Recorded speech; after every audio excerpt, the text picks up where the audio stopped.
जय हिंद दोस्तों, economics class में आपका स्वागत है। दोस्तों आज हम पढ़ने वाले हैं उत्पादन फलन। इससे पहले हमने उत्पादन क्या होता है, उत्पादन के साधन सभी पर चर्चा कर ली है। आज हमारा नया टॉपिक है जिसको हम स्टार्ट करने वाले हैं, उत्पादन फलन। तो आइए समझते हैं उत्पादन फलन क्या होता है। इसके अंतर्गत हम समझेंगे उत्पादन फलन को किस प्रकार से परिभाषित किया जाता है, क्या उसकी विशेषताएं होती हैं, उत्पादन फलन कितने प्रकार का होता है। इस प्रकार के जितने भी प्रश्न बनते हैं सभी पर आज हम विस्तार से चर्चा करेंगे। तो आइए समझते हैं एक एक करके। सबसे पहले बात करेंगे उत्पादन फलन के अर्थ की, और उत्पादन फलन का अर्थ निकालने के लिए हमें जरूरी पड़ेगा उत्पादन फलन में फलन शब्द का अर्थ। यदि फलन शब्द का अर्थ हमने समझ लिया तो उत्पादन फलन हम आराम से समझ जाएंगे। तो जो फलन शब्द है इसे यदि हम देखें, इसकी चर्चा करें, तो ये गणित की शाखा चलन कलन से लिया गया है। किधर से लिया गया है? चलन कलन की एक शाखा है गणित की, जिसके अंतर्गत दो प्रकार के चरों का अध्ययन किया जाता है। ये चर परिवर्तनशील होते हैं। इसे अंग्रेजी में कहते हैं कैलकुलस और हिंदी में चलन कलन या फिर फलन। इतना याद रखना। इसके बाद देखिए क्या होता है इसके अंतर्गत। दो प्रकार के चर होते हैं, ये दोनों चर परिवर्तनशील होते हैं और चरों के बीच पारस्परिक निर्भरता के संबंध को ये व्यक्त करते हैं। अब वो संबंध किस प्रकार का होता है उसे फलन के द्वारा ज्ञात किया जाता है। तो आइए समझते हैं। अब यदि हमें ये समझना है कि किस प्रकार का संबंध रहता है तो फिर हमें चर भी मालूम होना चाहिए कि ये दो जो चर होते हैं दो प्रकार के, ये कौन से चर होते हैं। तो जिस प्रकार से ये दो चर गणित में होते हैं उसी प्रकार से अर्थशास्त्र में भी होते हैं। दो प्रकार के चर पाए जाते हैं। कौन कौन से चर रहते हैं? एक तो रहते हैं स्वतंत्र चर और दूसरे रहते हैं निर्भर चर। अब इन्हें समझें। स्वतंत्र चर वह चर होते हैं जो स्वतंत्र रूप से व्यवहार करते हैं, जिन्हें कोई रोक टोक नहीं करता है, इनका अपना अस्तित्व होता है। और जो निर्भर चर होते हैं इनका कोई अपना अस्तित्व नहीं होता, ये स्वतंत्र रूप से व्यवहार नहीं करते, बल्कि ये डिपेंड रहते हैं, निर्भर रहते हैं स्वतंत्र चरों के ऊपर, इसलिए इनको निर्भर चर कहते हैं। अब एक उदाहरण के द्वारा हम इसे आसानी से समझ लें तो बहुत अच्छे से हमें समझ में आ जाएगा। मान लीजिए आपको पॉकेट मनी मिलती है, और ये पॉकेट मनी जो मिलती है ये आपकी आय होती है, और ये आय आपको प्राप्त होती है अपने पिताजी से। तो यहाँ पर यदि हम देखें तो दो चर हमें मिल गए हैं, एक आपकी आय और दूसरे आपके पिताजी। आय आपको कहाँ से मिल रही है? अपने पिताजी से मिल रही है। और यदि आपके जो पिताजी हैं, पिताजी ये निर्णय लें कि आपको जेब खर्च नहीं देना है, तो आपकी आय में क्या होगा? परिवर्तन होगा, आपकी आय कम हो जाएगी।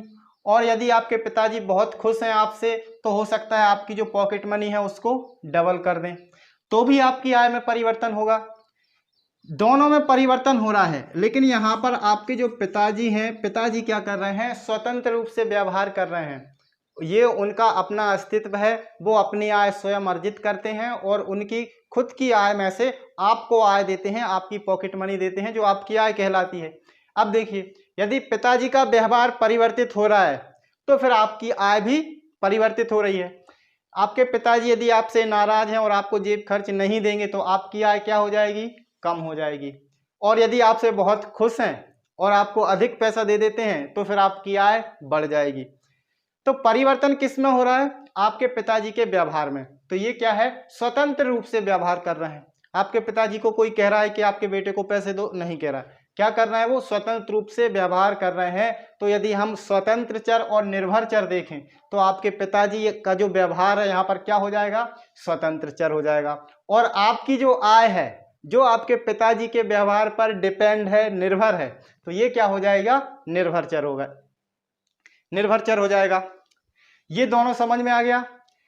अब जिस प्रकार से हमने यहाँ पर समझ लिया स्वतंत्र चर और निर्भर चर, स्वतंत्र चर जो स्वतंत्र रूप से व्यवहार करते हैं, निर्भर चर जो स्वतंत्र चर पर निर्भर होते हैं, उन्हें निर्भर चर कहते हैं। इतना हो गया। अब जरा हम इसे अर्थशास्त्र की भाषा में समझ लें। अर्थशास्त्र में भी दो प्रकार के चर होते हैं। हमने जैसे मांग और कीमत पढ़ा हुआ है। कोई वस्तु की जो मांग रहती है वह उस वस्तु की कीमत पर डिपेंड रहती है, निर्भर रहती है। किस प्रकार के? मान लीजिए कोई वस्तु है और जो वस्तु की मांग है ये क्या है? और वस्तु की कीमत, इन दोनों में ये दो हमने क्या ले लिए हैं? उदाहरण ले लिए हैं एक वस्तु के। कोई वस्तु है, उसकी मांग और उसकी कीमत। क्या है, दो चर हैं, दो प्रकार से चर कह सकते हैं हम उन्हें, और उदाहरण के तौर पर हम उन्हें समझ सकते हैं। अब यदि हम ये समझें कि इसमें स्वतंत्र चर कौन सा है और निर्भर चर कौन सा है, तो ये समझिए। अब यहाँ पर यदि हम देखेंगे कि मांग परिवर्तित होती है, बिल्कुल होती है, कीमत भी परिवर्तित होती है, बिल्कुल होती है, लेकिन यहाँ गौर करने वाली बात यह है कि मांग स्वयं से परिवर्तित हो रही है या फिर कीमत के परिवर्तित होने पर हो रही है।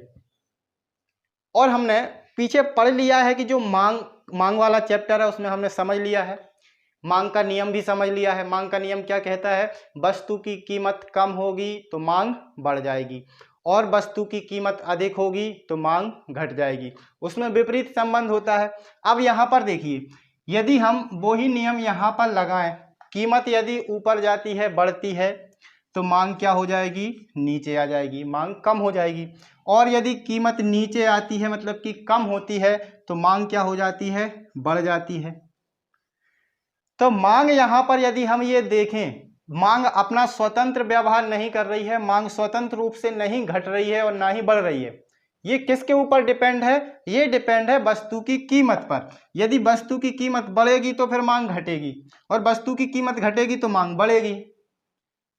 तो मांग की जो निर्भरता है वो किस पर है, वस्तु की कीमत पर।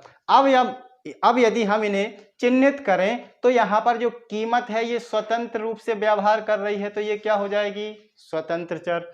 और यदि मांग जो है, मांग क्या है, मांग डिपेंड है किस पर, वस्तु की कीमत पर, तो ये क्या हो गया है, ये हो गया है निर्भर चर। इतना समझ में आ गया।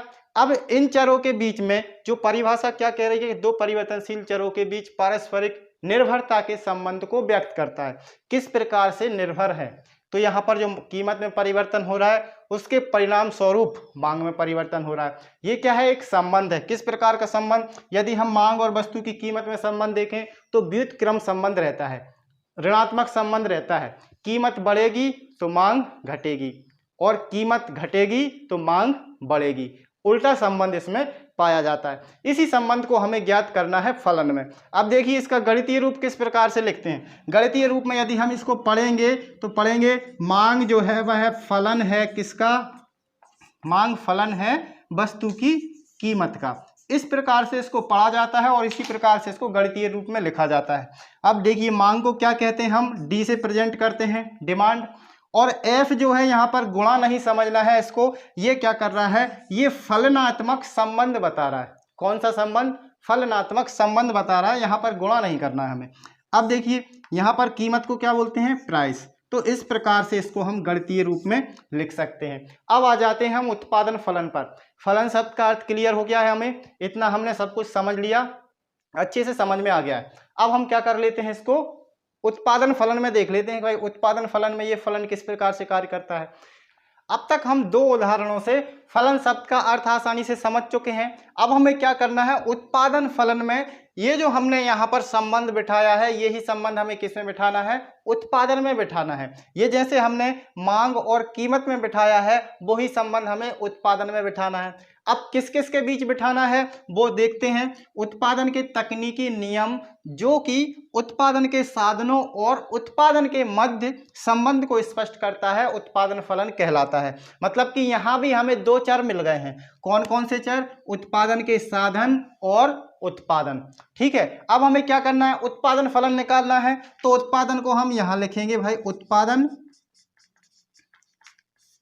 इसका क्या करना है, फलन निकालना है कि उत्पादन में परिवर्तन किसके द्वारा होगा, साधनों में परिवर्तन के द्वारा। तो यहाँ क्या हो जाएंगे, साधन हो जाएंगे, जितने भी हम साधन प्रयोग में लाएंगे, L M N O P, जितने भी साधन हम प्रयोग में ला रहे हैं। वैसे तो 5 साधन हम लाते हैं जिन्हें हम पढ़ चुके हैं।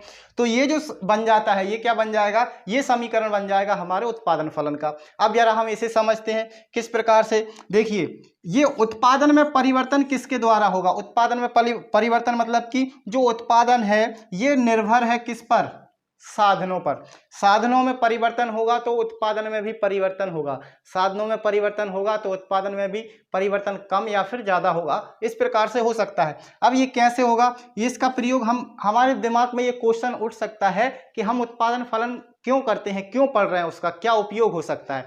तो वो देखिए, बाजार में किसी भी वस्तु की जो मांग है वह स्थिर नहीं रहती है, वो क्या हो जाती है, परिवर्तित होती रहती है। कभी बाजार में मांग ज़्यादा होती है, कभी कम होती है। तो उसके अनुसार उत्पादक को भी अपना उत्पादन कम या ज़्यादा करना पड़ता है। जब ज़्यादा मांग होगी तो ज़्यादा उत्पादन करेगा, कम मांग होगी तो कम उत्पादन करेगा। इसलिए उसमें अब मान लीजिए वह लेबर का प्रयोग करता है। अब लेबर जैसे वह 30 लेबर लगा के रखा है और उसके पास उत्पादन उसे ज़्यादा करना है, तो 30 लेबर से नहीं हो पा रहा है तो वह लेबर को बढ़ा देगा, श्रम को बढ़ा देगा, 60 कर देगा, तो फिर दुगना उत्पादन हो जाएगा। और जब मांग कम हो जाएगी तो उत्पादन कम करना है, तो फिर लेबर को कम कर देगा, इससे उत्पादन कम होगा। ये क्या है, इसी के लिए ये उत्पादन फलन का प्रयोग करते हैं। इससे क्या हो जाता है, अब जो श्रम है, श्रम में जैसे हमने कमी या वृद्धि की, कमी या वृद्धि की मतलब कि परिवर्तन किया, और ये परिवर्तन क्या है, स्वतंत्र चर है। मतलब कि साधनों में हम परिवर्तन कर सकते हैं स्वतंत्र रूप से। और यदि हम ये सोचें कि साधनों में कोई परिवर्तन ना करें, लेबर को ना बढ़ाएं, लेबर को कम ना करें, मशीन अच्छी लगाएं नहीं लगाएं, और हम क्या कर लें, उत्पादन बढ़ा लें, तो ये संभव हो सकता है, नहीं हो सकता। कब संभव होगा, जब हम उत्पादन के जो साधन हैं उनमें परिवर्तन करेंगे। तो परिवर्तन किस में कर रहे हैं, उत्पादन के साधनों में। मतलब कि जो उत्पादन के साधन है वो क्या हो गए हैं, स्वतंत्र चर। और जो उत्पादन है, अब उत्पादन क्या हो रहा है, यहाँ पर परिवर्तित होगा। साधनों में परिवर्तन करेंगे तो उत्पादन भी परिवर्तित होगा। तो उत्पादन किस पर निर्भर है, साधनों पर, साधनों के परिवर्तन पर। मतलब कि उत्पादन तो हो गया हमारा निर्भर चर, और जो उत्पादन के साधन हैं ये क्या हो गए हैं, ये हो गए हैं स्वतंत्र चर। ये समझ में आ गया। अब देखिए, अब हमें क्या करना है, परिभाषा को अच्छे से एक बार और समझ लेना है। उत्पादन के तकनीकी नियम जो कि उत्पादन के साधनों और उत्पादन के मध्य संबंध को स्पष्ट करते हैं, उसे हम उत्पादन फलन कहते हैं। जो भी साधन हम उपयोग में ला रहे हैं उन साधनों में परिवर्तन करेंगे तो उत्पादन में भी परिवर्तन होगा, ये संबंध रहता है। अब ये उत्पादन कम होगा या ज़्यादा होगा ये डिपेंड करेगा साधनों में कमी या वृद्धि के ऊपर। इतना समझ में आ गया। यही क्या होता है, उत्पादन फलन होता है। अब इसको ज्ञात कैसे करते हैं, निकालते कैसे हैं, तो अब आ जाते हैं हम पुस्तक पर और अपनी परिभाषा ये देखते हैं, और एक टेबल दी हुई है उसको देखते हैं। चलिए देखिए, सैमुअलसन की शब्दों में क्या परिभाषा दी हुई है, उत्पादन फलन वह तकनीकी संबंध है जो यह बताता है कि इनपुट के प्रत्येक समूह विशेष द्वारा कितना उत्पादन किया जा सकता है। यह संबंध किसी दिए हुए तकनीकी ज्ञान के स्तर के लिए ही व्यक्त होता है। यहाँ से हमें थोड़ा सा समझ में आ गया, क्या समझ में आ गया कि अलग बात समझ में आ गई। इस परिभाषा से थोड़ा सा अलग निकल के आई है ये परिभाषा। ये भी उत्पादन फलन की है, ये भी उत्पादन फलन की है, लेकिन ये परिभाषा कुछ और इंगित कर रही है। ये क्या कर रही है, ये केवल संबंध बता रही है, किसके बीच में, उत्पादन के साधनों और उत्पादन के बीच में। लेकिन ये जो सैमुअलसन की परिभाषा है ये थोड़ा सा आगे का बता रही है। ये आगे का क्या बता रही है कि उत्पादन फलन वह तकनीकी संबंध है जो कि इनपुट मतलब कि आगत जो हमने समझ लिए, जो उत्पादन में लगाए जाते हैं साधन उन्हें आगत कहते हैं, उनके द्वारा जो निर्मित होता है उसे उत्पादन कहते हैं या फिर निर्गत कहते हैं। इनपुट के प्रत्येक समूह विशेष द्वारा कितना उत्पादन किया जा सकता है। मतलब कि यहाँ पर क्या तकनीक लगाई जा रही है, क्या टेक्निक लगाई जा रही है कि इनके बीच संबंध देखा जाता है कि किस संयोग के द्वारा, इस प्रकार का संयोग बनाएंगे हम कि किस संयोग के द्वारा उत्पादन अधिक मात्रा में किया जा सकता है। मतलब क्या करना है, यहाँ हमें घटने से, कमी से कोई संबंध नहीं रखना है, हमें किससे, केवल उत्पादन में वृद्धि करना है। तो उत्पादन में वृद्धि के किस प्रकार से कर सकते हैं, अब वो संबंध हमें साधनों के द्वारा देखना है। कैसे, साधनों में परिवर्तन करके। अब ये परिवर्तन किस प्रकार से करेंगे, जरा एक नीचे टेबल देखिए। टेबल क्या बता रही है, यहाँ पर मान लेते हैं हम एक ग्राफ है, इस प्रकार का ये छोटा सा ग्राफ हम बना लेते हैं। यहाँ पर हो जाएगा 0, ये होती है वाई एक्सिस और ये होती है एक्स एक्सिस। यदि हम यहाँ पर देखें तो इस प्रकार की आपकी ये टेबल बनी हुई है, और यहाँ पर कई सारी संख्याएं लिखी हुई हैं। जैसे कि पहले पर है 100, उसके बाद फिर 145, 175, 201, और इसके बाद फिर बढ़ती हुई है एक संख्या और है। इसी प्रकार यहाँ तो दिखाया है इन्होंने क्या, पूंजी को, और यहाँ दिखाया है क्या, श्रम को। मतलब दो प्रकार के साधन ये प्रयोग कर रहे हैं। दोनों प्रकार के साधनों के प्रयोग के बाद देखिए उत्पादन क्या हो रहा है। एक इधर कर लेते हैं, 145 इधर हो गया और 175 इधर हो गया। एक और कर लेते हैं 201। और इस साइड ऐसा देखेंगे तो यहाँ पर थोड़ा सा अलग है 200 और यहाँ पर थोड़ा सा अलग है 300। यहाँ समझिए अब टेबल को। अब देखिए दो साधन इन्होंने लिए हैं, पूंजी और श्रम। पूंजी और श्रम। अब ये क्या बता रहे हैं यहाँ पर पुस्तक में सैमुअलसन क्या कह रहे हैं कि इनपुट के वह संयोग जो अधिकतम उत्पादन कर सकते हैं।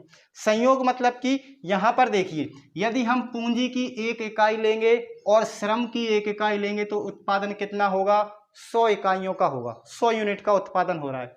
इसी प्रकार यदि हम या तो पूंजी बढ़ा दें, यदि अपना जो व्यापार है उसमें पैसा ज़्यादा लगा दें तो उत्पादन में वृद्धि हो जाएगी। देखिए 2 इकाई पूंजी की लगाई 145 इकाइयाँ, 3 इकाई पूंजी की लगाई 175 इकाइयों का उत्पादन होगा। ये क्या है, पूंजी लगाने से मतलब कि पूंजी बढ़ाने से उत्पादन बढ़ जाएगा।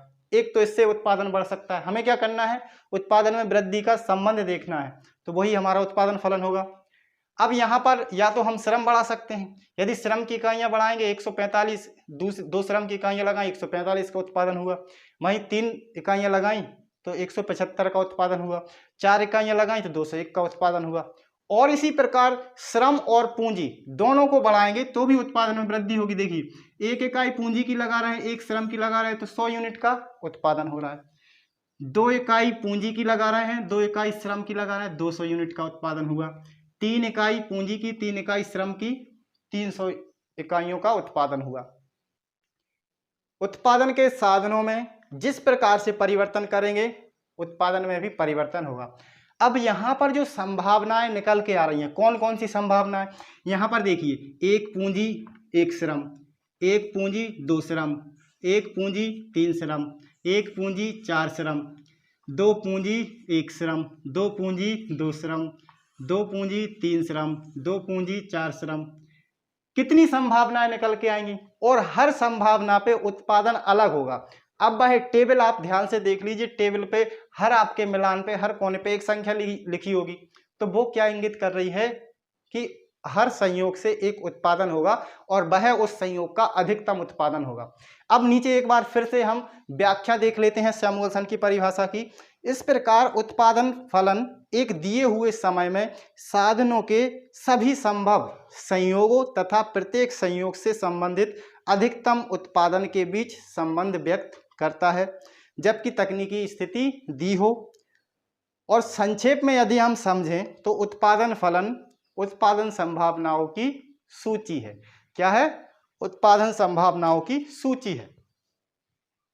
ये जो संभावनाएं हम निर्मित कर रहे हैं, कौन कौन सी संभावनाएं कि कितनी इकाइयां पूंजी की लें और कितनी इकाइयां श्रम की लें तो कितना उत्पादन होगा, ये सभी हम क्या कर रहे हैं। यहाँ मान के चलिए जैसे यहाँ पर हो जाता है 175 है, यहाँ पर मान के चलिए 180 इकाइयों का हो रहा है, यहाँ 200 इकाइयों का हो रहा है। इस प्रकार से हर एक संयोग पर हर एक संख्या होगी जो टेबल में दी हुई है वो क्या होगी, अलग होगी। अलग होगी मतलब कि उस संयोग से उतना उत्पादन हो रहा है। अब जैसे आपको वो पढ़ना है, टेबल पढ़ना है, तो उसमें आप क्या करेंगे, जैसे ये 300 की संख्या है, 300 पर हाथ रखेंगे आप और एक्स एक्सिस पर देखेंगे कितनी संख्या है, इसी प्रकार वाई एक्सिस पर देखेंगे कितनी संख्या है। मतलब कि नीचे जो लिखा है श्रम की 3 इकाइयां हैं और पूंजी की 3 इकाइयों से मिलकर इतना उत्पादन हो रहा है। इस प्रकार से उस टेबल को पढ़ना है। अब ये जो संयोग बन रहे हैं, ये संयोग क्या है, संक्षेप में एक उत्पादन जो फलन होता है वो सूची होती है। किसकी, उत्पादन संभावनाओं की। मतलब साधनों में किस प्रकार के संयोग बनाए कि हमारा उत्पादन अधिक हो। अब देखिए, अब जैसे उत्पादन की ये सारी संभावनाएं उत्पादक ने बना ली हैं। अब उसे मान लीजिए उत्पादन करना है या उत्पादन में वृद्धि करना है, तो वो साधनों में वृद्धि करेगा तो उत्पादन उसका बढ़ जाएगा, और यदि साधनों में कमी करेगा तो उत्पादन घट जाएगा। ये इसमें काम आ जाता है। जब बाजार में मांग अधिक होगी तो उत्पादन बढ़ा देगा, या तो पूंजी में वृद्धि कर देगा या श्रम में वृद्धि कर देगा या दोनों में वृद्धि कर देगा, तो उत्पादन उसका बढ़ जाएगा। और कमी करना है तो या तो पूंजी में कमी कर देगा या श्रम में कमी कर देगा, तो फिर उत्पादन कम हो जाएगा। तो ये स्थितियों के अनुसार इसमें क्या करता है, संयोग बनाता है। ये जो संबंध होता है इसी को हम कहते हैं उत्पादन फलन। अब इस उत्पादन फलन के लिए कुछ मान्यताएं भी रहती हैं। वो मान्यताएं देखिए, एक समय में तकनीकी ज्ञान का स्तर स्थिर हो। यथा स्थिर मतलब कि जो टेक्निक है, जो उत्पादन करने की तकनीक है, वो स्थिर होनी चाहिए, उसमें कोई परिवर्तन नहीं होना चाहिए। यहाँ पर देखिए जैसे पूंजी वो लगाएगा, अब पूंजी की भी उसके पास लिमिटेशन रहता है। हर साधन क्या होता है, सीमित होता है, श्रम भी सीमित रहेगा। तो जितना अधिक कर पाएगा, जैसे मान लीजिए 5 इकाइयां हैं, 5 इकाइयों तक वह 500 का उत्पादन कर सकता है, 500 से अधिक नहीं कर सकता। तो यदि तकनीक उसके पास है तो 500 कर सकता है, तकनीक नहीं होगी तो नहीं कर पाएगा। और तकनीक में परिवर्तन हो जाता है तो फिर जो उत्पादन की तकनीक है वो कोई दूसरा व्यक्ति अधिक करेगा और ये फिर वही 500 इकाइयों का करता रहेगा। इसलिए क्या होनी चाहिए, स्थिर होनी चाहिए। दूसरी, फर्म कुशल तकनीक का प्रयोग कर रही हो और उत्पादन की जो लागत हो वो भी उसे मालूम होना चाहिए कि एक वस्तु के निर्माण में कितनी लागत लग जाती है, ये उत्पादक को मालूम होना चाहिए। तभी वह निर्णय ले सकता है कि कौन से संयोग उसके लिए ठीक रहेगा। उत्पादन के विभिन्न साधन इकाइयों में विभाजित हों। इकाइयों में विभाजित हो मतलब कि जैसे पूंजी और श्रम है, इन्हें हम क्या कर सकते हैं, विभाजित कर सकते हैं। पूंजी को भी 1000, 2000, 3000, 4000, लाख, 10 लाख में हम क्या कर सकते हैं, विभाजित कर सकते हैं। इसके अलावा श्रम को भी हम विभाजित कर सकते हैं, 2 श्रमिक, 3 श्रमिक, 10 श्रमिक, जितने हमें करना है। तो इस प्रकार की विभाज्यता होनी चाहिए। उत्पादन के साधनों की जो कीमतें हैं वो भी स्थिर होनी चाहिए। किस प्रकार से, यदि देखिए कीमतों में वृद्धि हो जाएगी साधनों में, जैसे कि श्रम बढ़ जाता है, श्रम 200 की जगह 300 हो जाता है, तो फिर उसकी जो वस्तु की लागत है वह बढ़ जाएगी। इसलिए उत्पादन के साधनों की कीमत स्थिर होनी चाहिए। निश्चित समय के लिए ये ज्ञात किया जाता है, क्योंकि लंबे समय के लिए नहीं रहता। लंबे समय मार्केट में सभी साधन परिवर्तनशील रहते हैं और टेक्निक भी नई नई प्रगति करती रहती है। जो टेक्नोलॉजी है, जैसे कि हम मान लीजिए किसी वस्तु का निर्माण कर रहे हैं और उसके लिए अभी जो तकनीक है, बाद में वह तकनीक और डेवलप हो जाती है और अच्छी तकनीक आ जाएगी। तो अभी के लिए हमने जो संयोग बनाए हैं, फिर ये संयोग हमारे रखे के रखे रह जाएंगे। तो इतना हो गया। इसके बाद हम देख लेते हैं क्या, उत्पादन फलन के प्रकार। ये 2 प्रकार के होते हैं। देखिए, जब उत्पादन के साधनों को, अधिकतर साधनों को स्थिर रखा जाता है और 1 या 2 साधनों में परिवर्तन किया जाता है, तो वो होता है स्थिर अनुपात वाला उत्पादन फलन। मतलब कुछ साधनों को स्थिर रख देते हैं, मतलब कुछ साधनों में तो कोई परिवर्तन नहीं करते हैं, लेकिन कुछ साधनों में, जैसे कि हम 5 साधन प्रयोग कर रहे हैं। 5 साधन कौन कौन से होते हैं, 5 साधन जैसे भूमि, पूंजी, श्रम, संगठन और साहस, ये 5 साधन होते हैं। अब देखिए 5 साधन हम प्रयोग कर रहे हैं, तो मान लीजिए हम पूंजी और श्रम में परिवर्तन कर सकते हैं तुरंत। बाकी के भूमि में, संगठन में और साहस में, इसमें हम तुरंत परिवर्तन नहीं कर सकते। तो इनको क्या करना पड़ेगा, स्थिर रखना पड़ेगा। हमें मान लीजिए जल्दी उत्पादन बढ़ाना है, 1 महीने में उत्पादन बढ़ाना है या 10 दिन में उत्पादन बढ़ाना है, तो हम श्रम और पूंजी का प्रयोग करके इसमें वृद्धि कर सकते हैं, जैसे हमने टेबल में समझ लिया। और बाकी जैसे ये 3 साधन है, ये क्या है, ये स्थिर है। तो जब अधिकतर साधनों को क्या रखा जाता है, स्थिर रखा जाता है, और कम साधनों में परिवर्तन किया जाता है, और कम साधनों में परिवर्तन करके उत्पादन किया जाता है, तो उसे बोलते हैं स्थिर अनुपात वाला उत्पादन फलन। ये कम समय के लिए होता है, इसलिए इसको अल्पकालीन उत्पादन फलन कहते हैं। कम समय में ही हम कम साधनों को परिवर्तित कर सकते हैं, और लंबे समय में सभी साधन परिवर्तनशील हैं। हम नया संगठन भी लगा सकते हैं, नई भूमि भी खरीद सकते हैं, एक नया अपना उपक्रम भी लगा सकते हैं। तो लंबे समय में सभी साधन परिवर्तनशील होते हैं। जब सभी साधन परिवर्तनशील किए जाते हैं तो वो होता है परिवर्तनशील अनुपात वाला उत्पादन फलन।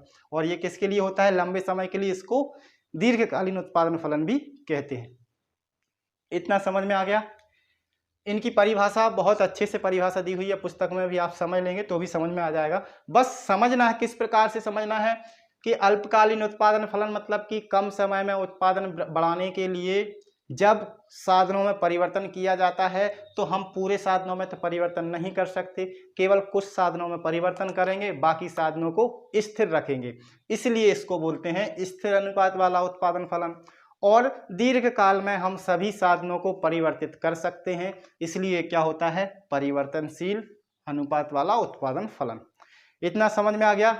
आज हम क्लास को यहीं समाप्त कर देते हैं, क्योंकि आगे हम पढ़ेंगे, केवल उत्पादन फलन की विशेषताएं रह गई हैं, लेकिन ये पढ़ेंगे तो फिर हम थोड़े से कंफ्यूज हो जाएंगे। इसलिए इस क्लास को यहीं पर समाप्त करते हैं, मिलते हैं अगली क्लास में। और अगर कोई क्वेश्चन हो तो कमेंट करके बताइए, और नहीं हो तो भी कमेंट करके बताइए, ताकि हम आगे बढ़ सकें। चलिए मिलते हैं अगली क्लास में, तब तक के लिए जय हिंद, वंदे मातरम।